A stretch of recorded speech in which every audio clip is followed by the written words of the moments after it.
IVS ఈరోజు మనము DSC school assistant గణిత శాస్త్రంలోని తెలుగు అకాడమీ వారిదండి ఆంధ్రప్రదేశ్ 3వ అధ్యాయము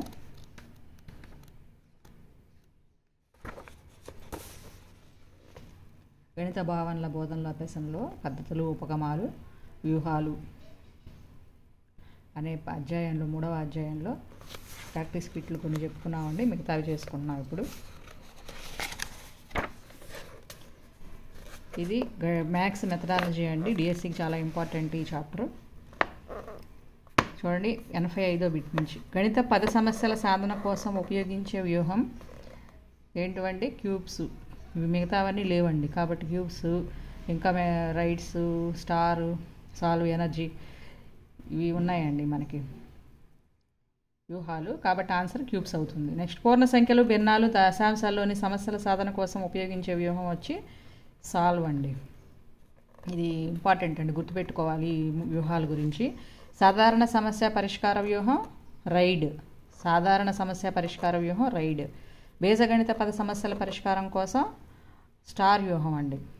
కాబట్టి పూర్ణ సంఖ్యల భిన్నాలే వచ్చేసి సాల్వ్, బీజగణిత పద సమస్యలు స్టార్. భావన సాధన నమూనాని అభివృద్ధి చేసిన విద్యావేత్త బ్రూనర్. భావన బ్రూనర్ అలా గుర్తుపెట్టుకోవచ్చండి. నెక్స్ట్, భావన సాధన నమూనాకు ఆగమనాత్మక ఆలోచనకు దగ్గరి సంబంధం ఉంది అని తెలియజేసే విద్యావేత్త ఎవరు? జోయిస్. వాటి ఇంకా ఉన్నారు ఇద్దరు శాస్త్రవేత్తలు, వాళ్ళలో వీరు లేరు కాబట్టి జోయిస్ ఉన్నారు, కాబట్టి ఆన్సర్ జోయిస్ అవుతుందండి. భావన సాధన నమూనా నిర్దిష్ట ప్రవర్తన లక్షణం కానిది. ఇక్కడ చూడండి, నియమాన్ని చెబుతుంది, గుణాలను చెబుతుంది, ఉదాహరణలు ఉత్పత్తి చేస్తాడు, పుస్తకాల్లోని సమస్యలు గుర్తిస్తాడు అనేది ఈ లక్షణం కాదండి, నిర్దిష్ట ప్రవర్తన లక్షణం కాదు ఇది. ఇప్పుడు ఈ ప్రతి బిట్టు కూడా మనకి తెలుగు అకాడమీ బుక్ నుంచి వస్తుందండి.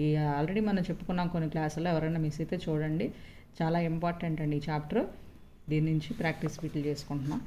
భావన సాధన నమూనాలో ప్రాథమిక మూలకం కానిదేది? ఇవన్నీ ఉన్నాయండి. అనుప్రయుక్త, ప్రతిచర్య సూత్రం, దృష్టి. ఉదాహరణ మాత్రం కానిది.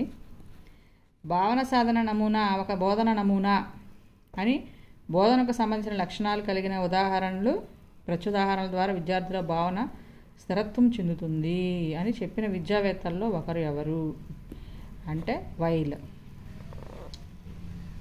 గణిత బోధనలో ఉదాహరణ నియమం, ఉదాహరణ సూత్ర పద్ధతి. ఫస్ట్ ఉదాహరణ నియమం అంటే ఆగమన పద్ధతి, ఉదాహరణ సూత్ర పద్ధతి అంటే నిగమన పద్ధతి.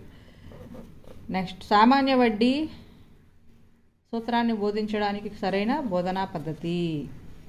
సామాన్య వడ్డీ ఉందనుకోండి, ఇప్పుడు సింపుల్ ఇంట్రెస్ట్ I=PTR/100, దాని ఆగమన పద్ధతిలో మనం ఫస్ట్ ఆ ఉదాహరణల ద్వారా చేసేసి తర్వాత సూత్రీకరణ చేసేస్తాం అన్నమాట. అది ఆగమన పద్ధతి, సరైన బోధనా పద్ధతి అవుతుంది.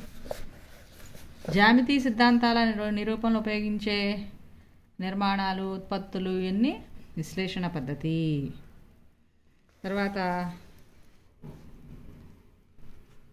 పాఠశాలలోనికి దిగుమతి చేసిన నిజ జీవిత భాగమే ప్రకల్పన నిర్వచించిన విద్యావేత్త ఎవరండి? బెల్లార్డ్. ఇది ఇంపార్టెంట్ బిట్ అండ్ డెఫినేషన్. ఇది నిర్వచనం. పాఠశాలలోనికి దిగుమతి చేసిన నిజ జీవిత భాగమే ప్రకల్పన అని నిర్వచనం చేసింది ఎవరు? విద్యావేత్త బెల్లార్డ్. ప్రకల్పన. సిద్ధాంతాలు బాగా బోధించే పద్ధతి విశ్లేషణ పద్ధతి. అదేనండి సారాంశం నుంచి దత్తాంశానికి వస్తుంది. విశ్లేషణ పద్ధతి అనేది దాంట్లో మనం కన్స్ట్రక్షన్స్, అవసరమైనవి, ఉపత్తులు ఇవన్నీ చేసుకొని నిరూపిస్తాం కాబట్టి విశ్లేషణగా పద్ధతి, విశ్లేషణగా చేస్తాం కాబట్టి విశ్లేషణ పద్ధతి. సంశ్లేషణ పద్ధతిలో దీనికి ఎక్కువ ప్రాధాన్యత ఉంటుంది, జ్ఞాపక శక్తికి. అన్నీ కలిపి రాస్తాం కాబట్టి ఒకటి మిస్ అయినా మొత్తం పోయిద్ది. శంకు ఘనపరిమాణం 1/2πr² అని నిరూపించడానికి అనువైన బోధనా పద్ధతి. చూడండి, ఇది డిఎస్సి 2004 టెట్ TRT 2018లో ఇచ్చారు. మీకు ఆల్రెడీ తెలుస్తుంది. శంకు ఇలాంటివన్నీ కూడా మనం ప్రయోగం చేసేసి చెప్పేయచ్చు అనమాట. ప్రయోగ పద్ధతి, ప్రయోగశాల పద్ధతి. విద్యార్థుల్లోని వైయక్తిక భేదాలను పరిగణలో తీసుకొని బోధనా పద్ధతి. వైయక్తిక భేదాలు అసలు తీసుకోదు పరిగణలోకి, అది అన్వేషణ పద్ధతి.